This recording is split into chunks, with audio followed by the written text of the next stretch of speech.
Well, hello, everybody, and welcome to part two of my review of Scream Blacula Scream. Hope you enjoyed part one. If you haven't watched part one, go ahead and check it out. And once again, disclaimer, the views and opinions expressed on the Book and Banter Society are my views and opinions alone. I'm just a person that loves movies and I just like to share them with you. I am not a professional movie critic. And also, too, with some of these movies, there may be something that is said that may trigger you as far as any images or any dialogue. So, just letting you know, you have been warned. So, on that note, on with part two. Okay, so guess what? Now we're at the party. This is a party that Willis should be at right now. But we know Willis is he's a little busy because he's eating at home. So he's a little busy. Now, do you see the lady in the brown dress? Actually, that brown dress is nice. Hell, I'd wear that right now, right? Isn't that nice? Well, anyway, that is Willis's girlfriend. And she's wondering, like, she's getting a little irritated because she's like, where is Willis? He should have been here an hour ago. Should we tell her about Willis? Nah. We'll just keep that to ourselves, right? Okay, so now we're in another area of the party. In case I didn't tell you before, this party is being held in a two-story house, and the house belongs to Lisa's boyfriend, Justin. And as Willis was telling the prince, that there were also going to be some ancient artifacts on display. So in this part of the house, you see that there are some ancient African artifacts on display, and you see that gentleman there with the beard. He's a professor, so he is supposed to know all the ins and outs of ancient African culture. Wow, look at this scene right here. Look at the looks on their faces looking at Blacula. So, anyway, you had the professor, Lisa, and Justin. They were looking at a beautiful necklace. And the professor is saying, yes, the Niger dynasty produced, exquisite things. Then all of a sudden, Blacula rolls up on him, no introduction, and he just says, Iban. This necklace is of the Ibani tribe. You're mistaken. It's Ibani. And the professor's like, no, I'm not mistaken. And he's like, yes. Blackgill's like, yes, this necklace was fashioned in 1755 for Princess Luva. She was the one that wore it. And as a matter of fact, her husband, the prince, had a matching necklace. Do you have the necklace as well? So they're looking at him like, whoa, you really need to slow your roll. Who are you? Who invited you here? So I guess Blackula, he kind of felt the vibe. So he was like, oh, I'm sorry. I didn't mean to intrude. I was just out for a stroll, and the happy sounds of your party attracted me. So basically, he's a party crasher, and he embarrassed a professor. So Justin, he was nice. He goes, "Oh, not at all." So he introduces himself, Lisa, and to the professor, who was probably totally embarrassed. And actually, this scene is kind of a powerful scene because when you think about it, Princess Luva was actually his wife. And so, probably a lot of the stuff on display is from his house in Africa. It's like, oh, wow, this sucks. And when he says, hey, do you have the necklace that the prince wore? Well, he is the prince. Prince Mama Walde. So it's like, oh, man. So he's kind of wow. So when you think about it, it's like, oh my God, most of this stuff probably belonged to him. And we know he's looking at the necklace that his wife wore, and his wife is just, lost to time. It's like, kind of sad. Oh, and there's a necklace, you guys, that belonged to Luva, who was Blacula's wife. So, yep. So that is the necklace they're referring to, or what that's the necklace that Blacula is referring to. It's like, oh man, this must make him very, very sad. So now look at him. He is grinning from ear to ear, you guys, because Justin told Lisa, hey, why don't you show him around? We have other artifacts and different things on display. Why don't you show him around? So that's what she's doing. And he's, looking at the people at the party, having a good time. And there you go. Ooh, hoo, hoo. Who do we have here? Look at that look she is giving. And you know who she is looking at? Honey, she is looking at Prince Mama Walday, honey. Lisa's showing him around and she's looking like, I like what I see. And don't think the prince ignored her. He gave her like a little glance, like he made a mental note to himself. Mental note. Come back for that. Wow. So Lisa's asking Blackula, like, are you some kind of art historian? You know, are you a dealer in artifacts or like what? And he's all, no, I'm merely an amateur. I just like all things African. And she was like, "Oh, so like what do you do for a living?" And he's like, "I'm retired." She's like, you seem a little bit too young to be retired." And in my mind, I'm like, "Lisa, be quiet." You're asking too many questions. But he's like, "Actually, I'm considerably older than what I am." And Lisa's still kind of looking at him like, okay. So Lisa's just looking at him. And then he's like, "Why are you staring at me?" And she goes, "I have a feeling we met before." And, he gives her a line, "Well, I'm sure if we met before, I definitely would have remembered you. Blah, blah, blah." And this is when Willis's girlfriend enters the room and she lets Lisa know that Justin needs her help with something. So Lisa excuses herself and leaves the room. And actually, Willis's girlfriend, well, her name is Denny. So that's what we'll call her going forward. And Blackula will remember he's a prince, Prince Mama Walday.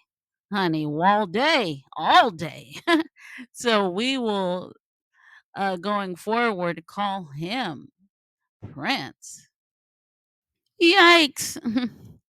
So as Lisa leaves the room, the prince's attention is on this particular doll. So Denny enters the room and Denny tells him what he's looking at is a voodoo doll. And the prince is kind of like, yeah, like he kind of knew it was some kind of voodoo doll. And then he tells him this particular voodoo doll has to do with evil spirits. And she tells him, well, you may want to ask Lisa. Maybe she knows something about it. And before Denny can say anything else, guess who walks into the room? It is Gloria, because Gloria was already checking out the prince. So she approaches them and she's like, Lisa knows everything about voodoo. She has 10 years worth of experience. And Blackula's like, "Oh, okay, really?" I mean, look, Gloria is making sure she stands out. I mean, wow. And this particular actress, she has a very nice voice too. So now the prince is having a conversation with Lisa about voodoo. And Lisa was just saying if it wasn't for the Mama Loa taking her in off the street, she didn't know where she'd be. And she was saying to her and her followers, I guess you would say, they look at voodoo as a religion. And then that's when the prince probes a little deeper and says, "Oh, can you control the inner being of someone?" So the prince is lighting Lisa's cigarette and she's just looking at him. And he's like, "You're staring at me again. You know why you're staring at me?" And she's like, "I don't know." And just then, there's kind of like this loud crash. And guess who it is, you guys? Here we go again. Yes, you guys. It is our girl Gloria again. What happened was she made a mistake and she has a deep cut on her hand. So one of her friends is helping her, ushers her out the room to help her with her wound. And then Lisa's like, "Oh, well, I'm going to go help them as well to take care of Gloria's wound." And, Blacula's looking like, possible dinner, maybe? So that's when the prince is like, "Oh, I must be going." And Lisa's like, "Oh, do you have to go right now? I'm just going to help Gloria with her hand real quick and I'll be back." He goes, "No, no, no. You just go ahead and leave." And Lisa's like, "Oh, am I going to be seeing you again?" And he goes, of course you'll be seeing me again."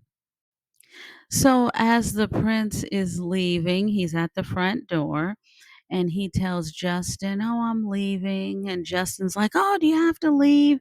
And the prince is like, "Oh, yes, the wine has made me somewhat weary." And Justin tells him, "Well, I do have some other African jewelry. I don't know what part of Africa it came from. Can you kind of help me with it? Maybe we can meet some afternoon." And that's when the prince is like, "Oh, I don't do good in the afternoons. I'm somewhat of a night owl. Maybe we can meet, in the evening." So Justin is like, "Okay, sounds good to me." So the prince is leaving and he's kind of looking around suspiciously. It's like, why is he just looking around suspiciously? Well, you guys, look at that door behind him and you're gonna find out. Well, look at that. It looks like someone has re entered the house through a side door. Hmm, I wonder who it could be. So the party is still going on full swing. So Justin and Lisa, they're mingling, talking, whatever. And now we find out that Justin owns a publishing firm. And he says, "My publishing firm makes more money in a month than I made as a police officer in 1 year." So it's like, okay. So now we know that Justin left the police force to go into publishing and he is very successful. Well, you guys, someone is gonna be a party crasher. Guess who? Good Lord. It is Gloria again. But look, you guys, Something happened to Gloria. She came downstairs and she looks like she's ill, like something's not right. And she falls on the floor. Lisa starts screaming. People start gathering around her, and it's like total chaos. And look who we have here. The next thing you know, the prince is leaving through that same side door he came in on. And look at him. What is he doing with his cape? Yes, you guys. He is literally leaving the house like a bat out of hell. Oh my God.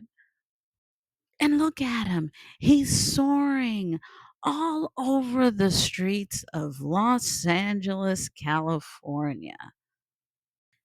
Okay, now we have the police involved. So now the police show up on the scene, and the police officer wearing the tie, that's Harley. And he used to work with Justin, so they know each other pretty well. So Harley thinks this is some kind of weird voodoo freakish thing that Lisa may know about. And he feels voodoo has something to do with it because Gloria had two puncture marks on her neck and she was drained of her blood. So Harley thinks that, some voodoo freaks that Lisa may know had a snake bite Gloria, and the voodoo freaks drunk Gloria's blood. So Justin is like, okay, you getting out of line now. It's like, come on now, this is getting ridiculous. And then Harley's like, hey, Lisa, so what's up with you and Willis? And Lisa's like, I don't have anything, against Willis. And Justin's like, well, why don't you go interview Willis? And Harley's like, you know what? Maybe I will. And then the phone rings. And well, something happens. Yep. Justin and Harley are on the scene of a murder. Two dead bodies, two men. And just like Gloria, they had puncture marks on their neck and they were also drained of blood. Yikes. All right. So now we see Lisa and Justin sitting down, getting ready to have a little something to eat. And Justin is trying to tell Lisa, I got to do something because the police are kind of looking at you like you may know something in reference, you know, to Gloria and for the two men that were killed. And Lisa's like, I don't know what's going on. And Willis's name comes up. But Lisa's like, why would Willis do anything to Gloria? And two men, it's like, it doesn't add up. But, Justin is on the case. And Justin says, hey, so what's up for tonight? And guess what Lisa says?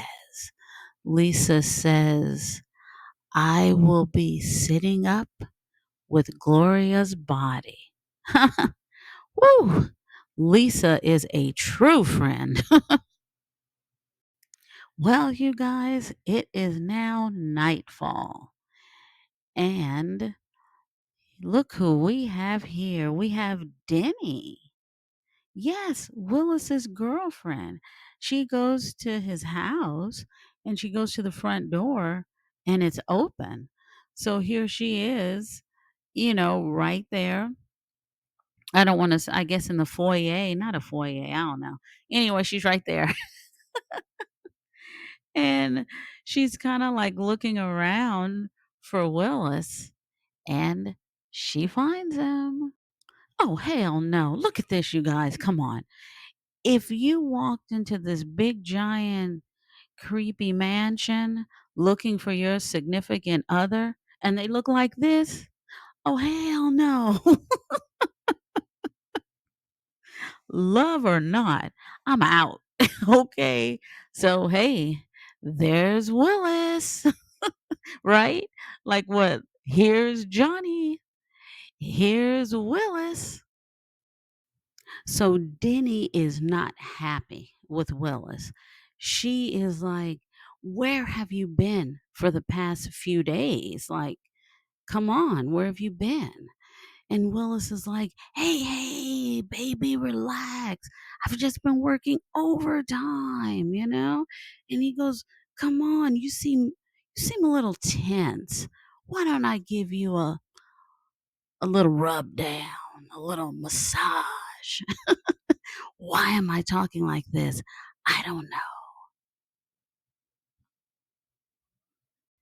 Okay. Well, look at this scene right here. Ooh, are they getting ready to get their freak on? What's going on? So, okay. Uh-oh. I feel like I need some mood music or something. Yeah, come on with the mood music. So, anyway, Willis is like massaging her neck and stuff, and Denny's like, "Okay, now you getting a little too rough." And so she turns around to look at him and she starts cracking up laughing. Why in the world would she be laughing at Willis? This is why she's laughing at Willis. She turns around and looks at him and she starts cracking up. She's like, "Oh my God, this is so ridiculous. Take those teeth out of your mouth." And well, Jenny finds out he can't take those teeth out of his mouth. And well, you kind of can guess what happens next. And now we have Gloria yet again. But unfortunately, as you can see, as we already know, Gloria has met her demise. But Lisa, being the good friend that she is, she did say she was going to sit up with Gloria's body that night. And look at Lisa, what a dedicated friend. She said she was going to stay up with Gloria's body, and that's exactly what she's doing. Ah, my God. And look, she doesn't have a TV, she doesn't have a radio, and she doesn't even have like lights on. She has candles lit. Woo, Lisa, I'm telling you, she's a trooper, right? But, Lisa's, just in her thoughts, but then all of a sudden something catches the corner of her eye. You guys, it's Gloria again. I mean,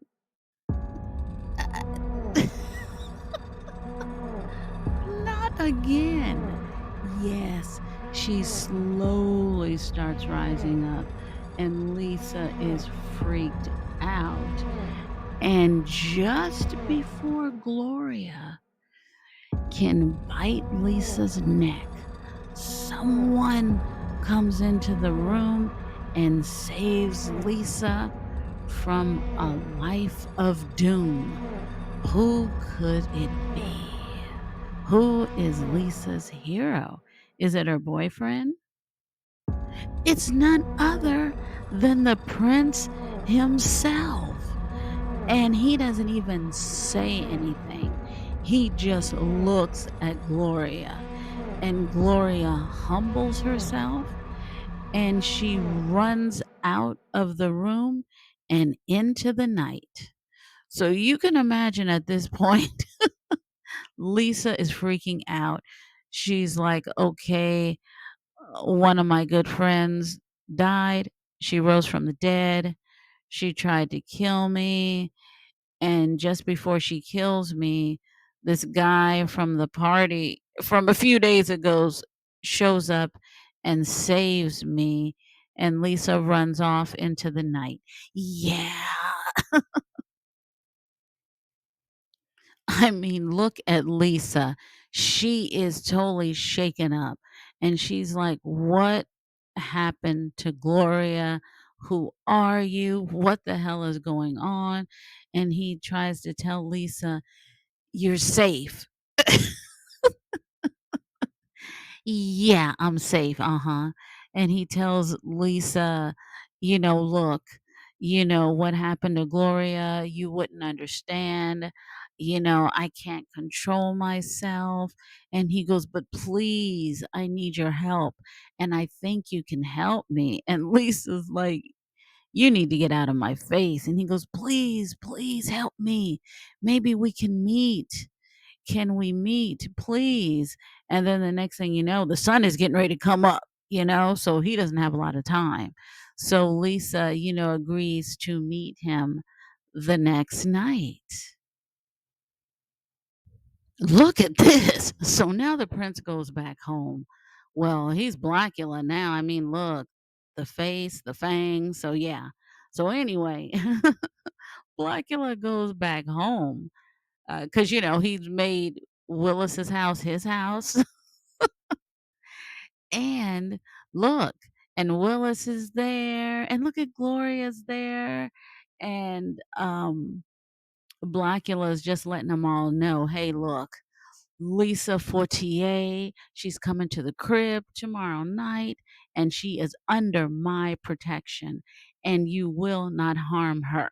Is that understood? So yeah, so he's laying down the law. Look, she's trying to help me. Okay, so the vampire meeting is over. And in the next scene, we see Willis and Denny. Oh my God, they are talking behind Lisa's back. Willis is like, "Yeah, I'm gonna get her." Well, he says, "I'm gonna get that bee." And then guess what Denny says? Denny goes, "Yeah, because I never liked that bee anyway." It's like, oh. It's like, "Oh my god." So they're talking all this stuff about Lisa and all of that, and they're also talking about Blackula too. And look at him in the background. He is listening to everything they are saying. Now, when Blackula walks into the room, that's when Willis, he becomes quiet and everything like that, but not Denny. Denny's like, "Oh, so this is the guy that lives on the other part of the house." And it's like, "Why do you have him in your house anyway? Why are you letting him bully you?" And blah, blah, blah. And Willis is trying to get her to be quiet, but she won't be quiet. And it's like, "Ooh, what's gonna happen to Denny?" Well, as you can see, Blackula is back to his distinguished looking self. And actually, he doesn't do anything to Denny. He just gives her this look. And with that one look, she becomes silent. It's like she becomes like a statue or something. And Blackula tells Willis, "Look, I told you to, make sure no harm comes to Lisa because Gloria almost killed her." So, yeah. So, Blackula is not happy with Willis and he's not happy with Denny. So, to make a long story short, he silences Denny's mouth and he gives Willis a pep talk. And, Willis kind of is like, totally backs down. So now we have Justin, and Justin is in the lab and he's looking at some samples. And then he asked, the guy back there, "What is this? Like, what am I looking at?" And he goes, "I don't know. I mean," he goes, "I know they're bat hairs." And he goes, "What? There were bat hairs on those two men?" And it's like, "Yeah." And it's Justin's like, "Well, what kind of bat?" And the guy goes, "That's the strangest thing. I have no idea." So now Justin is trying to put two and two together. The bat hairs, all of this. So he feels like, okay, it is something supernatural, but I have no idea what it is. So, what better way to find out than to go to the internet? No. This is 1973. So Justin goes to the library and he reads different little books on the occult. So, and as the scene progresses, you can see he's read several books. So we can safely assume he's been at the library for a few hours doing some research. So now Justin goes into Harley's office and he's like, "Look, we have bat hairs, bodies drained of blood. I think we may be dealing with some vampires here or something." And of course, Harley is like, Come on, this is absolutely ridiculous." And just when they're having this talk, one police officer comes in and presents a couple of pictures for Justin and Harley to look at. And they are very, very strange.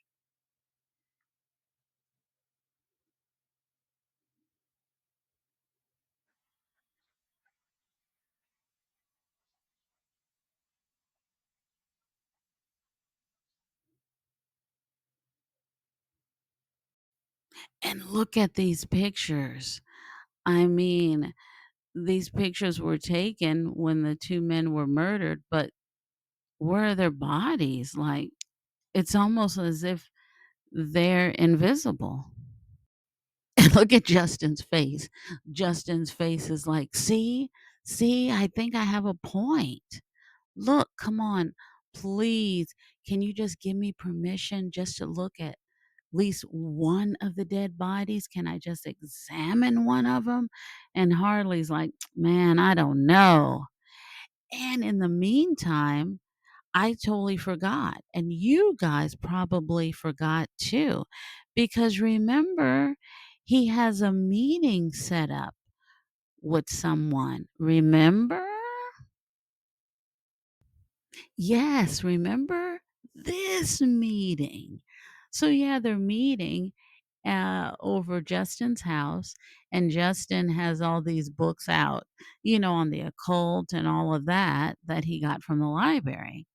And so Blacula slash the prince, he looks at the books and says, "Oh, okay, you're studying this." And Justin says something to the effect like, "Ah, it's just a bunch of junk or of folklore or something." And then you can tell the prince was like, "Oh, it's just folklore, you think?" So yeah, you can kind of tell he didn't like that, dismissing like, "Oh, this is folklore." Yeah, the prince didn't like that too well.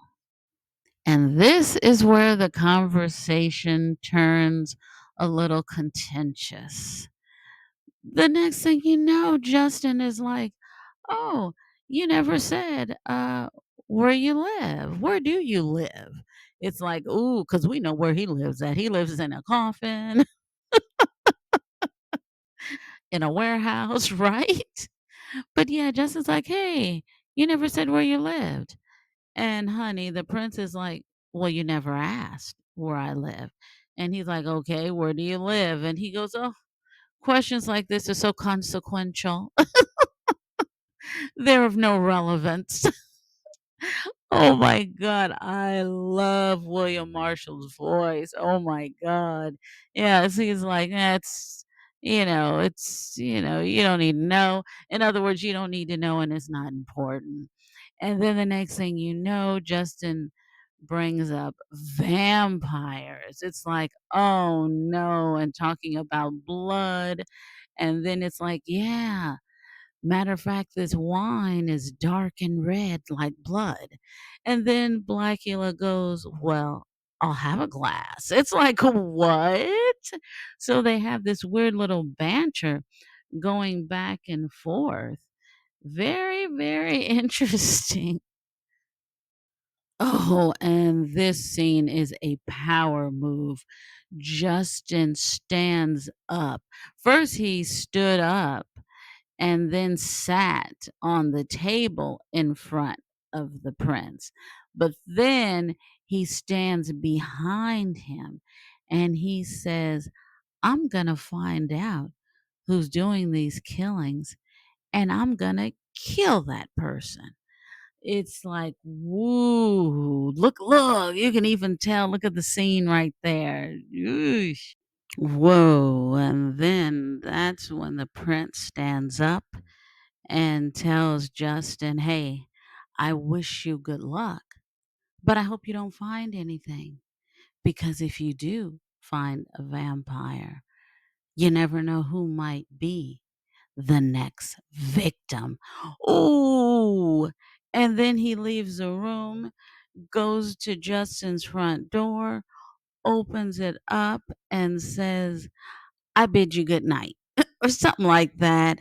And then he just kind of slams Justin's front door a little bit, and Justin doesn't say anything. So it's like, ooh, God, Justin, I don't think you want to upset a vampire. So now the prince is at Lisa's crib. Because remember, man, look, all these appointments, right? Because remember, he's supposed to meet her as well. And she's still like scared of him, obviously, right? And he's like, "Lisa, please, you have to help me because I know voodoo has power. And the voodoo in your hands, I think you can help me. I think you can exorcise me because I want to go back to Africa." Because he's like, "There's just something within me. I need to, get rid of this evilness inside of me." And she's just like, gosh, she's scared. Okay. So Lisa agrees, okay? Oh, and look at the little vampire voodoo doll. Yes, it is. So she has this I guess a Blacula voodoo doll hidden in a drawer with towels over it and stuff. So she removes the towels. She takes the little statue and she puts it in like a little tote bag or whatever. So then as they were leaving, uh-oh, there's a knock at the door. It's the police trying to take Lisa in. And, the prince is trying to be very polite. That's not a wise idea, fellas. But of course, they don't listen to him. And, well, let's just say a little scuffle ensues. And who do you think won? Come on, take a guess. Okay. And remember, Justin had asked Harley here, "Come on, give me permission. I want to see one of the bodies," right? So now they go, and guess what? The coffin is empty. It's not a good look. Well, Harley here, as you can see by the smile on his face, he's still not convinced. So as he and Justin are leaving, he points at the mortician and he's like, "Hey, I think you're missing a client back there," talking about the empty coffin. And he laughs as they leave. And as Harley and Justin are leaving, that's when Harley tells Justin, "Oh, yeah, by the way, I had some cops pick up Lisa at her house." And Justin is like, "What?" And, Harley's like, "Hey, just relax. I'm just, I had her picked up just for her own protection." But as they're walking out, Harley gets a phone call. And he's like, "What? The two of them? Hmm." So, yeah, word is out, okay? Blackula and Lisa are on the run, okay? This is on the run tour, part three. Move over. Move over, Beyonce and Jay-Z. You had On the Run 1, On the Run 2. Well, we got On the Run 3. Okay. Well, it looks like the stage is set. You see the voodoo doll of the prince, and the candles have been lit. So, what do you think is going to happen? Is Lisa going to be able to help him?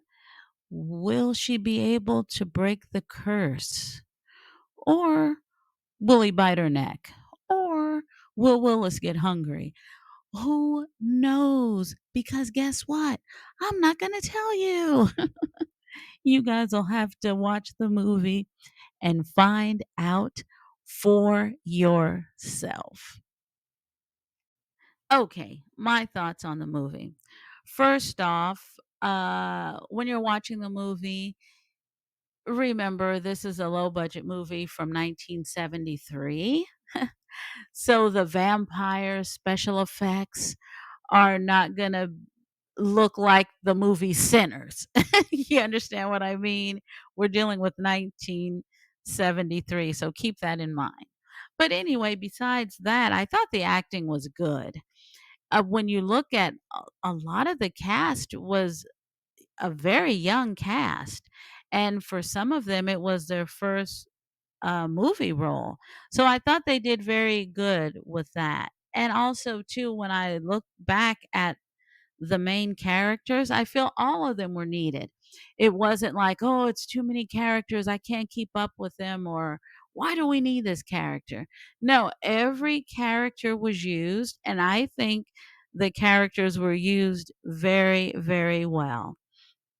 I love the storyline, just like I love the storyline in the first movie. In the first movie, you had an African prince, trying to talk to Count Dracula to kind of get him to, well, let's stop the slave trade. It's like, and I love that because it's like, this is supposed to be a freaking horror film, but it starts off with that. And just like with this one, it's kind of like Blacula is brought back to life, but for him, it's more than just biting people's necks. You know what I mean? It's like he hates to do it, but he has to in order to survive. So I think that's what I like about it. It's not just he's just going around killing people for no reason, I guess you would say. And he hates what he is. He hates being a vampire. And and in this one, he's just like, maybe voodoo will help. I got to get this off of me. It's a burden to me. And if you watch the first movie, that's what Count Dracula wanted it to be. He was happy that it was going to be a burden to Prince Mamawaldi, and he wanted him to suffer forever, which is what Prince Mamawaldi is doing. What else do I like about this movie? Oh, and Pam Grier character, Lisa. I like that character too because she's trying to show Willis just because you were the biological son of the voodoo priestess, that doesn't necessarily mean you're right for the job. And it doesn't necessarily mean your heart is going to be into it. So yeah, Greer did an excellent job. Actually, everybody did. So I really didn't have a problem with the acting at all. Trying to see what did I have a problem with this movie? I think this movie served its purpose. I think I was able to, if there were any, flaws in the movie, I was able to kind of overlook them, I guess you would say, and just focus more on the movie itself.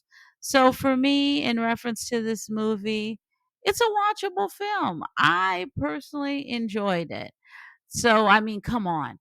With all of the films that I'm sure you have watched over the years or over the decades, come on. You can't give this movie a shot. I'm not going to name the movies that I've sat through that I'm like, I want my money back. At least with this one, I don't have to say that. Oh, and of course, how can I forget William Marshall, the actor that played Blacula, Prince Mamawaldi? I will say this, without him, this movie would not have been a success. Sorry. that's not taking away from any other of the actors and actresses in this movie. Not to take away from them, but I think they will even agree that William Marshall, it was something different he brought to the table. He brought that Shakespearean acting to the table. Same thing with the first film. And to me, it's I don't know, I compare him to Vincent Price. Love Vincent Price. Whereas no matter what the budget of the movie was or what they were doing, they gave it 100%, and I appreciate that.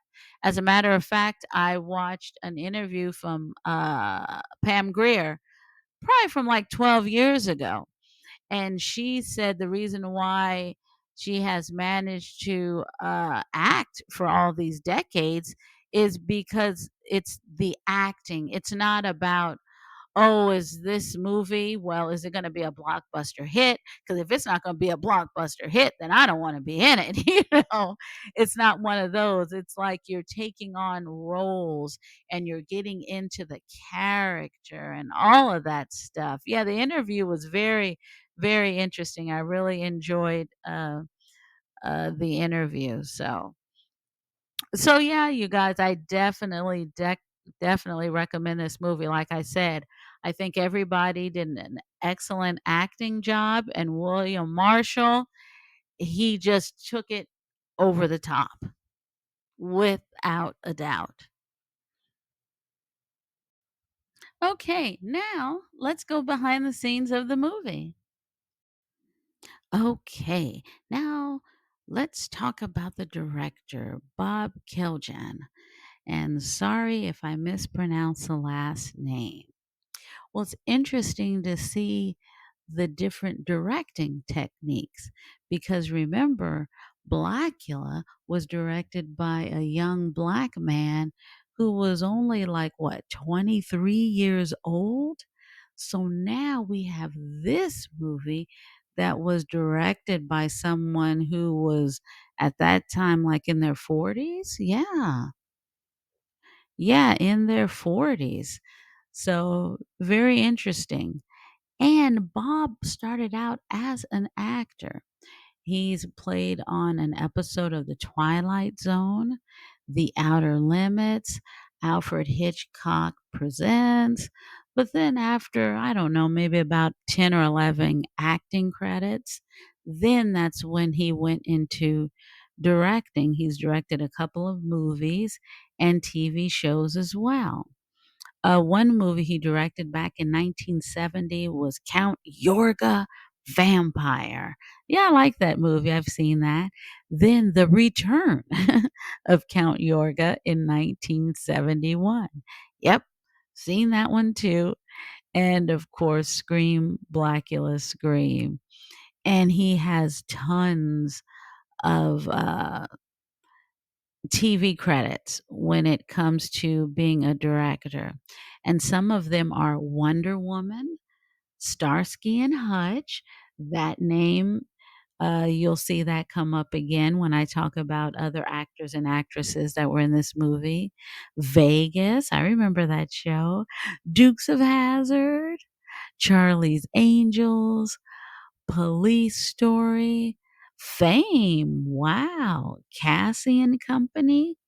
And it looks like his one of his last directing credits was Hill Street Blues. And an actor that was in this movie was a main character on that show, Hill Street Blues, Michael Conrad. Yes, and it looks like Bob. Whoa, Bob passed away quite some time ago. He passed away in 1982. Unfortunately, he died of cancer at the age of 52. He was only 52. Yeah, so we don't know what else he could have done, but he had a good little run. So that is the director. Richard Lawson, who played none other than Willis. Richard Lawson's career has spanned decades. I don't care how old you are. I don't care if you're from this century or the last century. You have seen Richard Lawson before. He has played in so many episodes of so many TV shows, movies. I'll give you an example.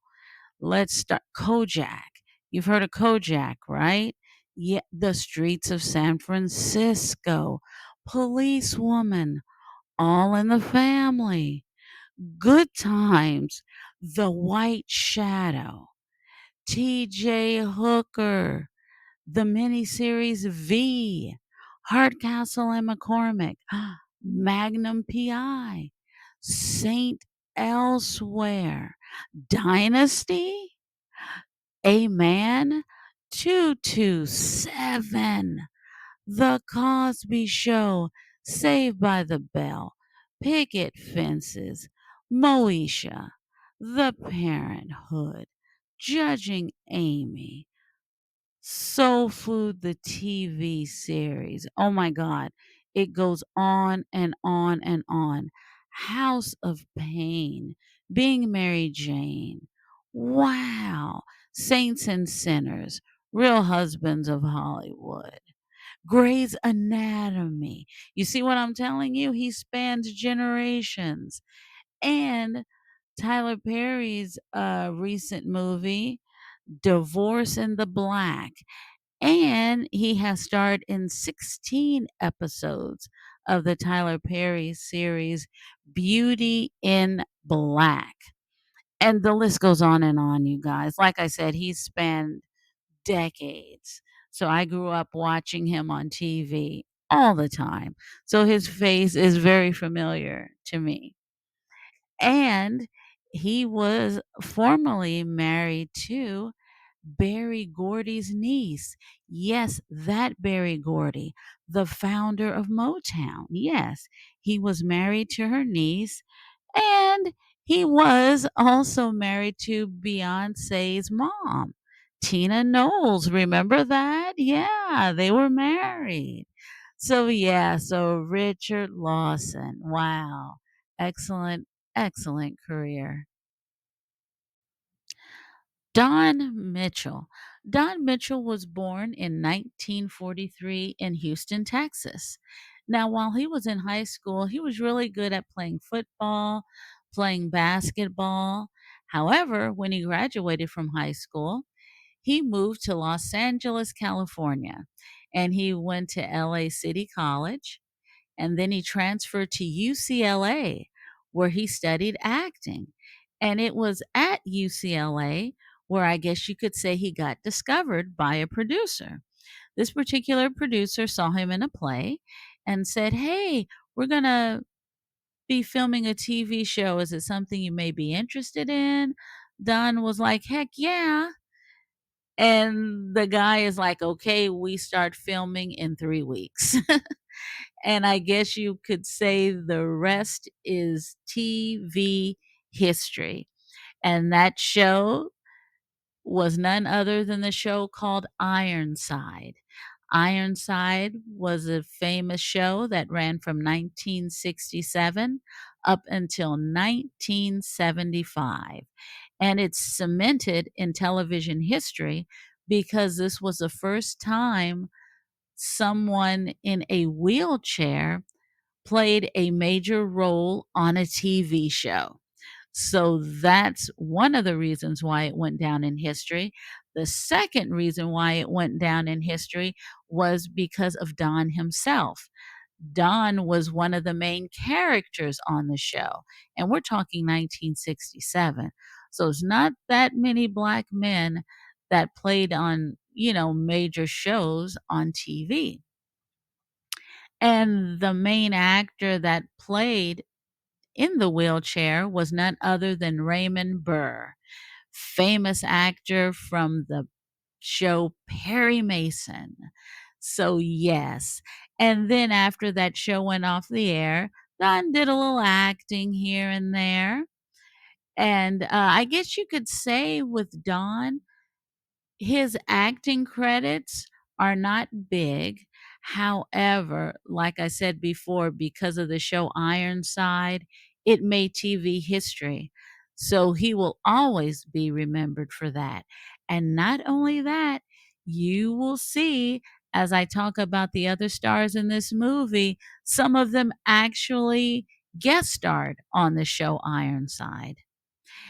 And what I didn't know was Don, at one point in his life, he was married to the famous actress Judy Pace. Yes, that actress, Judy Pace. They got married in 1972, and I believe they got divorced around 1984, 1986, somewhere around there. And unfortunately, Don is no longer with us. He passed away on December the 8th, 2013, in Encino, California. He was 70 years old. All right, let's talk about another good looking actress. And I don't want to belittle actresses by saying they're good looking, but I mean, if I think they are, right? Just like with the guys, if they're good looking actors, they just are, right? But anyway, let's talk about Lynn Moody, who played Denny. Oh my God, that's another character I will never forget. And actually, Lynn's first movie role was playing Denny.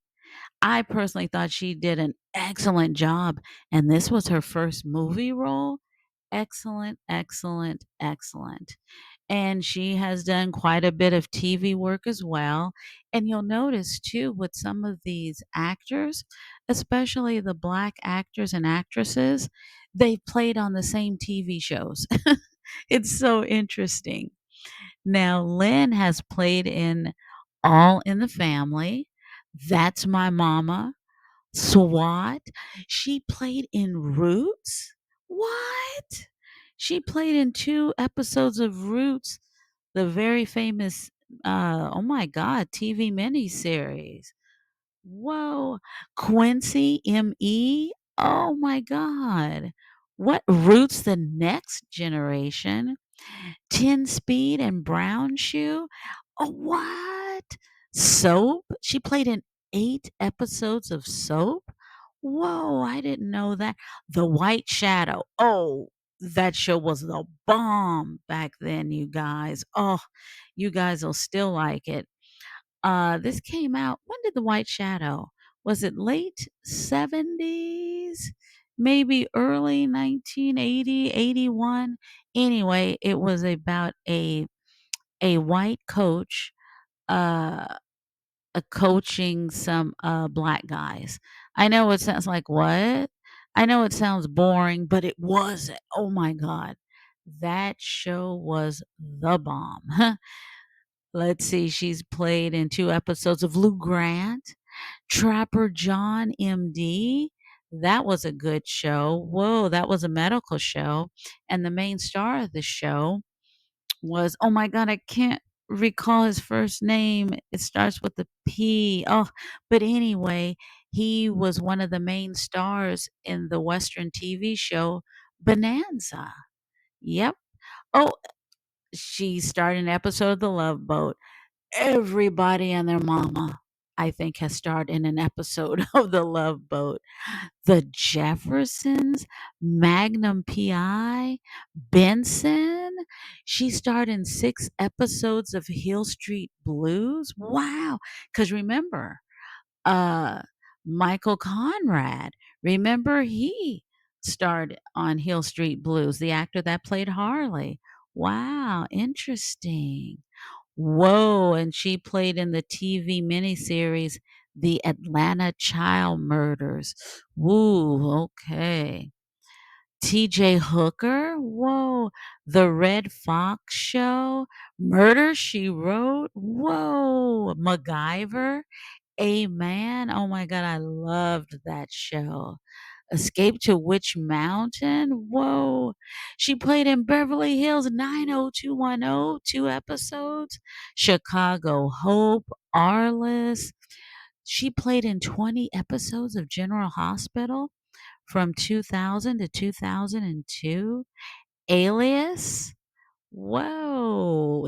Wow.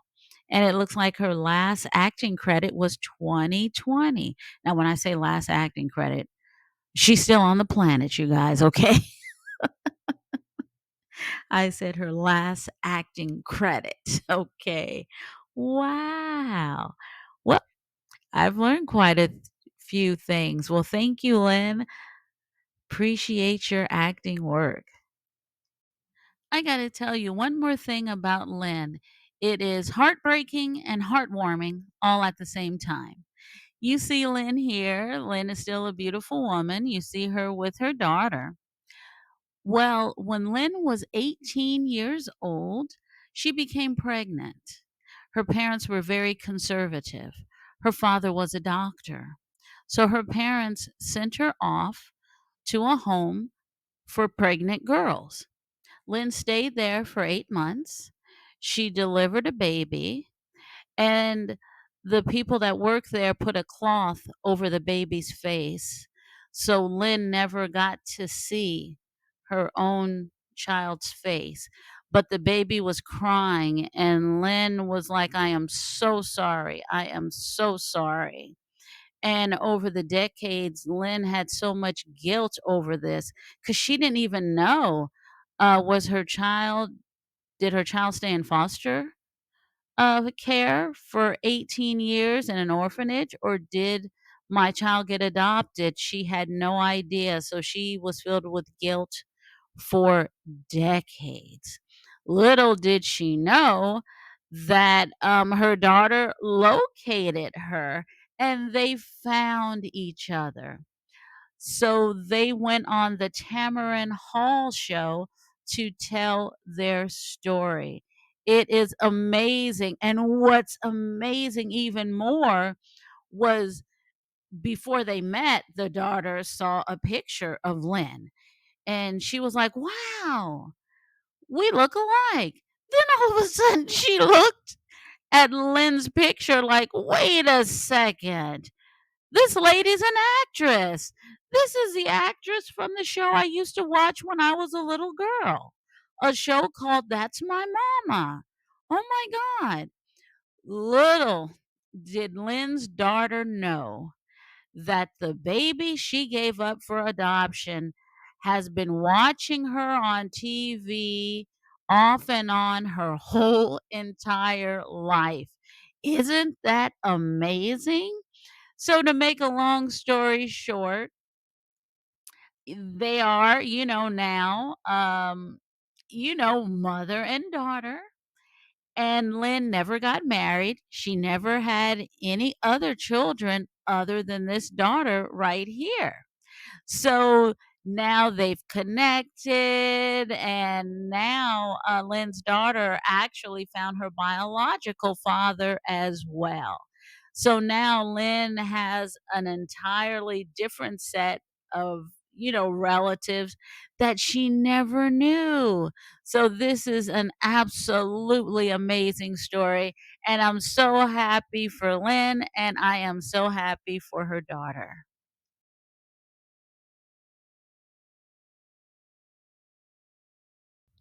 Okay, now I want to give a shout out to Bob Miner. Now, in this movie, he played a small role, he played a pimp. However, he went on to do stunt work, and that's what he's mostly known for, not so much as an actor, but for being a stunt man and a stunt coordinator. So it's like, whoa. And the list is endless. Let me just give you a taste of his career as a stunt person. Well, he did stunts in Blacula, you guys. Hammer, Hammer. Oh my God. Fred Williamson, Black Caesar, another Fred Williamson. What? Coffee? Pam Grier movie. What? You guys, he did the stunts in Live and Let Die. What? And in this movie, he did the stunts. Uh, Cleopatra Jones. Oh my God. I could faint right now. I love the movie Cleopatra Jones. Oh my God. He did the stunts there. Detroit 9000. What? Kojak. Hell Up in Harlem. Foxy Brown, the 1974 version. What? Crazy Mary, Crazy Larry. I've heard of that before. Black Samson. Earthquake? What? No. Starsky and Hutch. Bucktown? Oh, what? He was a stunt double for Sidney Poitier in Let's Do It Again? No. He did the stunts in Dr. Black and Mr. Hyde? No. I just watched that freaking movie last weekend. I got to do a review on that actually. What? A, a piece of the action? You guys know that movie. Well, I why do I keep saying that? The Shining, he was a stunt double for Scatman Crothers. Smokey and the Bandit Part 2. Oh, come. Escape from New York? The Kurt Russell movie. This is insane. Beastmaster? What? Magnum PI? He was a stunt coordinator for Magnum PI in 115 episodes, you guys. What? He did the stunts License to Kill. What? The James Bond. Ghostbusters 2 from 1989. This is insane, you guys. In the Heat of the Night? Wow, I used to watch that show a lot. House Party 2, 976 Evil Part 2. I could go on and on. Unlawful Entry. Damn, that was a good movie from 1992. He has had a hella career. Mantis? Oh my God. This is insane. Sugar Hill? Come on. Whoa, the Sugar Hill, the movie from 1994 with Wesley Snipes. Oh my God. Die Hard with a Vengeance? Oh, I'm just blown away. I bet you guys are like, what? Charlie's Angels, Full Throttle. Whoa. Well, you guys, I mean, sheesh. National Treasure? Wow, that Nicolas Cage movie. Whoa, and it looks like his last stunt coordinator credit was 2016. Wow. So see, this shows you someone can have a small role in a movie, but you don't know what they've been doing. Damn, I'm impressed. So shout out to Bob Miner. Wow. All right. It is time to talk about Bernie Hamilton. Now, in this movie, excuse me, look, I'm running my mouth so much. Bernie Hamilton plays the rag man. You know, that funny looking old man that gives Willis the bag of bones? Yeah, him. Well, he started acting back in 1950. But look what role, the Jackie Robinson story. Wow, can you imagine? Wow, that is great. And he had a small role as a reporter in the movie Carmen Jones. Yes, the Carmen Jones. Oh my God, Harry Belafonte, Carmen Jones, Pearl Bailey, Carmen Jones, Dorothy Dandridge, Carmen Jones. Okay, okay. I could go on and on and on. And just like everybody else, he had a good television career. Alfred Hitchcock presents a, an episode of The Twilight Zone. Whoa. The Alfred Hitchcock Hour? What? Oh, you guys. And he played in an episode of Ironside. How many people now from this cast have been on Ironside? 4? That is crazy, right? Oh my goodness. Oh, he played in that movie, The Organization. That's a Sidney Poitier movie. Whoa, an episode of All in the Family, Police Story, $6 Million Man, That's My Mama. Oh, and this is what I remember him from. When I was a little girl, he played on a cop show called Starsky and Hutch. And they were these two guys. They were young police officers and they had like a cool car. You know, it was a red car with a white stripe on the side. That was their cop car. But Bernie Hamilton, I remember him because he played their boss and he was kind of mean. Yeah, he was like, "Get out there," and blah, blah, blah, you know, but it was kinda cool to, like, see a black guy in charge, right, you know? So he played in 91 episodes of Starsky and Hutch from 1975 to 1979. So, yeah, Bernie Hamilton is a part of my childhood. That goes without saying. Oh, and he played in an episode, The Misadventures of Sheriff Lobo. Oh my god. Oh, and of course, you guys, The Love Boat. Oh my god. And unfortunately, Bernie, oh my god, he's no longer with us. It's like, oh man, gosh. But he did live to be 80. He passed away December the 30th, 2008. But man, oh man. Oh, yep. But, like I said, Bernie, part of my childhood. Okay, now we are going to get to Barbara Rhodes. Now, Barbara Rhodes, she did a lot of screaming in this movie, but hey, very, very memorable. She played Elaine. She was the tall redhead that fainted. Yes. Now, Elaine has been acting too for quite some time.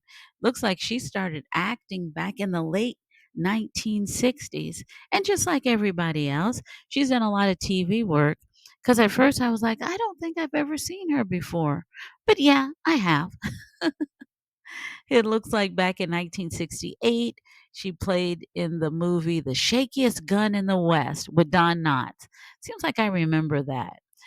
Uh, TV movie Dragnet, 1969.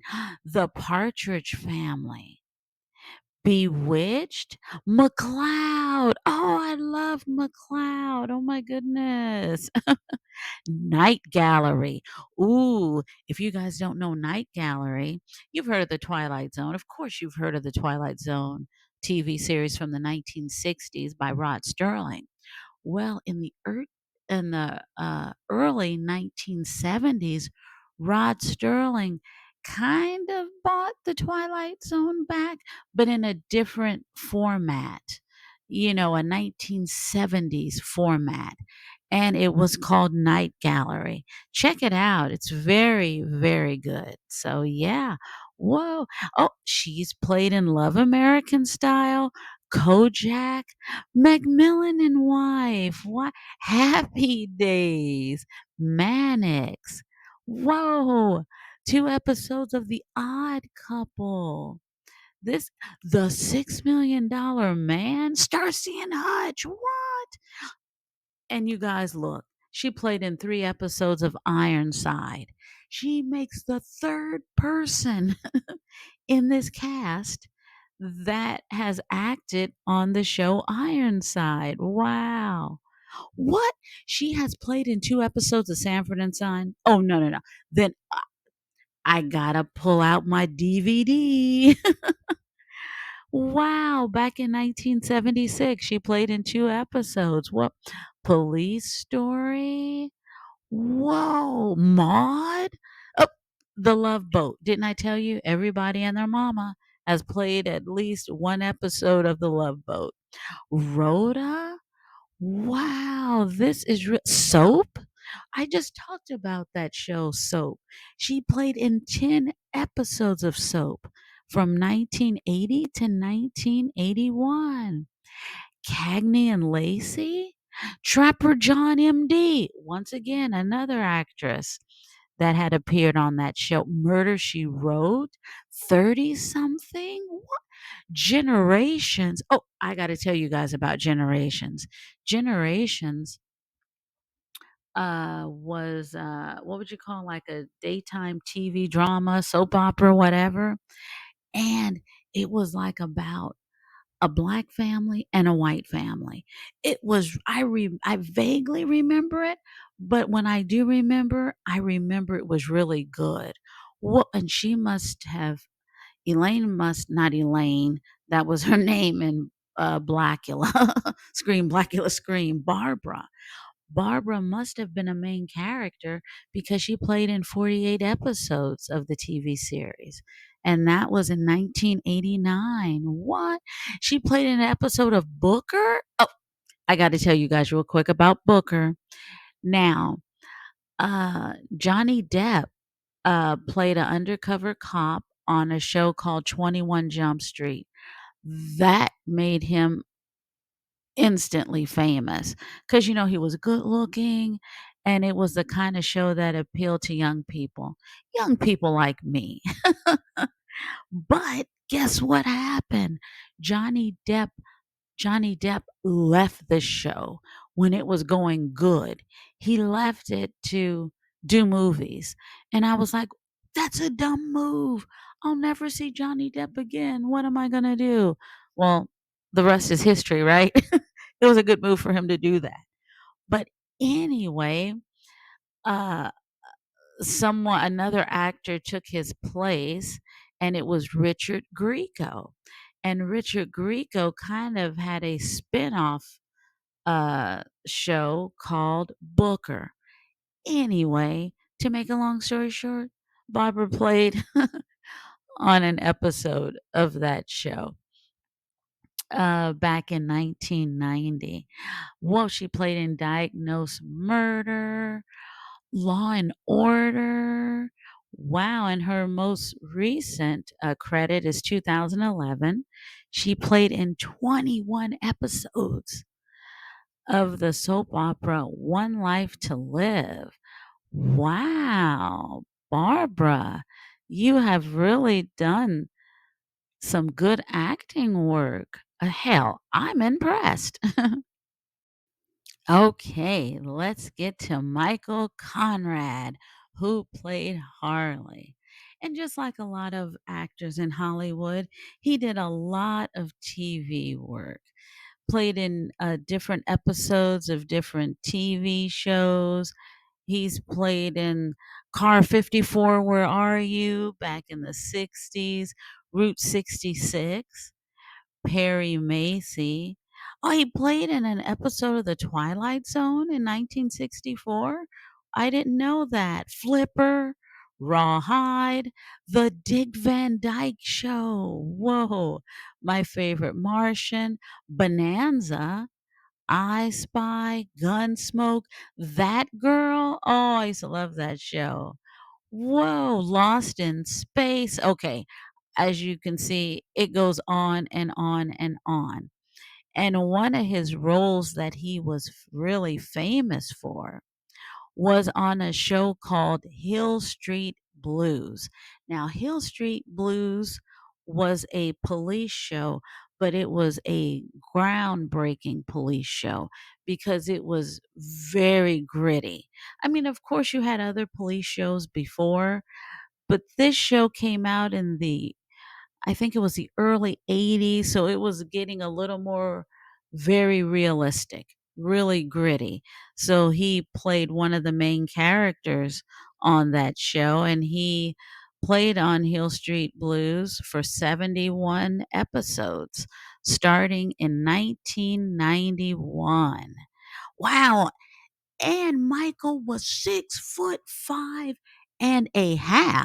Whoa, that's a big guy, right? And sadly, Michael is no longer with us. Wow, he passed away quite some time ago. He passed away in November 1983. He passed away from cancer. And I vaguely remember his passing because growing up, Hill Street Blues was a super popular show. Very popular. Wow. Yep, yep, yep. Oh, and he was a native New Yorker. All right. Okay, so that was Michael Conrad. Okay, let's talk about Harold Williams. Now, I bring Harold up. He played Lewis, by the way. I bring him up because guess what? I just saw him in a movie just a few hours ago. It's like, what the heck? And that movie was Live and Let Die. Oh my God. That is one of my favorite James Bond movies. Oh my God. That movie came out in 1973. Oh my God. And it was very groundbreaking. I know I keep saying that, but heck, it's true. It's true because back in 1973, there was a new James Bond, and that was Roger Moore. So this was Roger Moore's first time playing James Bond. And the bad guys in the movie, they're black, okay? And it's like, what? But when I say they're bad guys with how would you say it? A bit of sophistication. You understand what I'm saying? They weren't like street, you know what I mean. Anyway, I just saw him a few hours ago in that movie. What? So let's see. Let's see what Arnold has been up to. What? Cotton Comes to Harlem, 1970. Oh, it's one of my favorite movies. You guys, come on. You guys have heard of that movie? What? The King of Marvin Gardens? Whoa, 1972. Another movie I just saw 2 weeks ago, Across 110th Street. You guys have got to see this movie. He was in that one. Whoa, that came out in 1972. Well, actually, 1973 was a good year for him. Whoa, because he played in Live and Let Die, James Bond, Scream, Blacula, Scream, and Fox Style. What? I was gonna watch Fox Style last week. You know what? I'm gonna watch it. I bet you guys are like, Lisa, what are you talking about? Well, Fox Style, it's a black movie, by the way. I mean, does it matter? But anyway, it is. It's from 1973, and it's about a wealthy nightclub owner. He's struggling to reconcile between his country upbringing with, the city life. So, yeah. So, I'm gonna have to watch that. That is Fox Style. Yep, yep, yep. So yeah, he played in those 3 movies. Oh, and I have some movie trivia, but I'll save it. Anyway, let's get back to Arnold. He's also played in an episode of Kojak. Now you guys are gonna think I'm lying. Guess what? Guess what TV show he has played on 2 episodes of? You guessed it. Everybody's favorite Ironside. Do you know this makes what, the 5th actor in this movie that has been on the show Ironside? Oh my freaking god, that's crazy. Adam 12? I remember that. Adam 12, Adam 12. Yeah, that was a TV show. What? And it looks like his last acting credit was in 1980. So I don't know. I guess he quit acting. It doesn't say he's passed away. It just says his last acting credit was all the way back in 1980. So, well, let's just hope Arnold is doing good and is alive and well. Wow, Ironside. Now, come on. Did you really think I was gonna forget the one, the only Pam Grier? Come on. Pam Grier. Actually, Pam Grier moved to Los Angeles back in 1967, and she became a switchboard operator for American International Pictures. But guess what? She ended up signing a movie contract with them. Can you imagine? Yeah, I'm just going to be a switchboard operator, direct the phone calls to the proper people. And the next thing you know, you have a movie contract. That is incredible. Pam Grier, I guess you could say she was the face of the 1970s, especially when it came to black movies in the 1970s. And some people have said she was the first black woman to be like an action star. And I guess when you think about it, that is true. And the reason why Pam Grier is famous because she's known for being tough, but being cool and sexy all at the same time. And her career has been absolutely amazing. And it spans from the 70s all the way up until now. Not that many people can say that. And let's take a look at Pam's career. My God, she has done so much. Okay, I'm just gonna name she's been in a lot of stuff, so I'm just gonna name a few. Okay, of course you got well, I gotta quit saying of course you guys know, because you may not know these movies. Okay, there's Coffee, Scream, Blacula Scream, of course, Foxy Brown, Sheba Baby, Bucktown, I just saw that about 2 weeks ago on TV. Friday Foster, I like that movie. Grease Lightning, that's a movie she starred in with Richard Pryor. Port of Port Fort Apache, The Bronx. Gosh, Above the Law. I forgot about that movie. Yes, with Steven Seagal. Bill and Ted's Bogus Journey.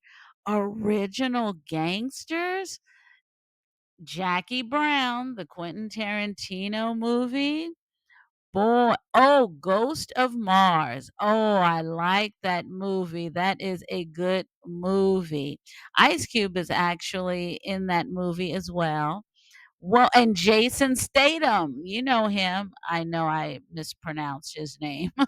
The action star from the Transporter movies, and the list goes on and on, but you know him. Bones, yes, the Snoop Dogg movie, and that actually was a horror film. Oh my god, she's played in so much stuff. The last movie she played in was in 2023, Pet Cemetery, Bloodlines. And let's talk about TV. She was in Roots. While she was in Roots, The Next Generation, 1979. Oh, and of course, just like everybody else, she has starred on the TV show The Love Boat. Wow, Miami Vice, Night Court, The Cosby Show, Frank's Place, Midnight Caller, Knox Landing, In Living Color, Fresh Prince of Bel-Air, Martin, the Wayans brothers, Mad TV. Oh my God, the list goes on and on. The L Word, Smallville, This Is Us. Whoa, Bob's Burgers, Them. Whoa, 8 episodes. Gosh, Pam, what a career. And it looks like Pam, she likes to lead a nice, quiet life, when she's not working. And Pam, she did not have it easy.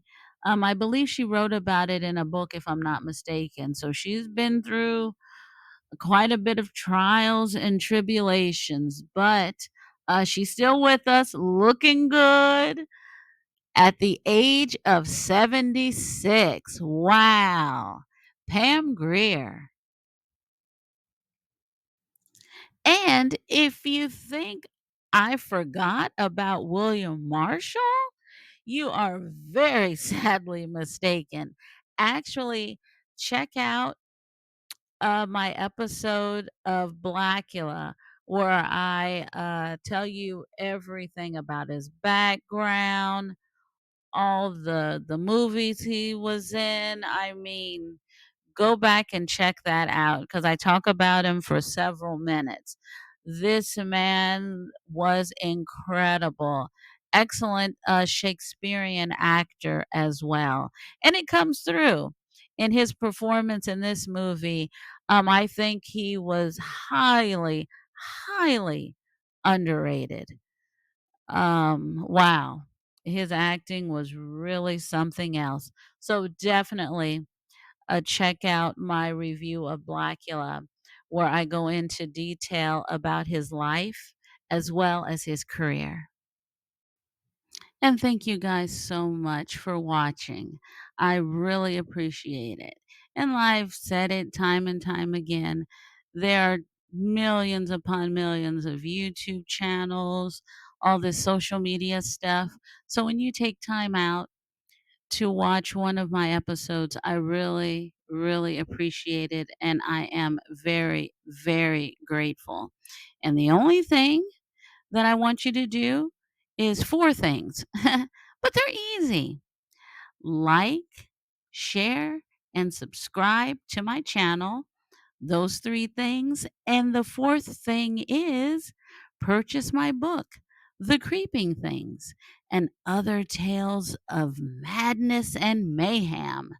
If you could do that for me, I greatly appreciate it because I want to see what is your favorite story because there are 31 stories to represent the 31 days in October. And I'm just curious just to see what is your favorite story. So there's some good ones in that book. Well, I mean, I wrote them. Of course they're good. No, I'm just kidding. I'm just kidding.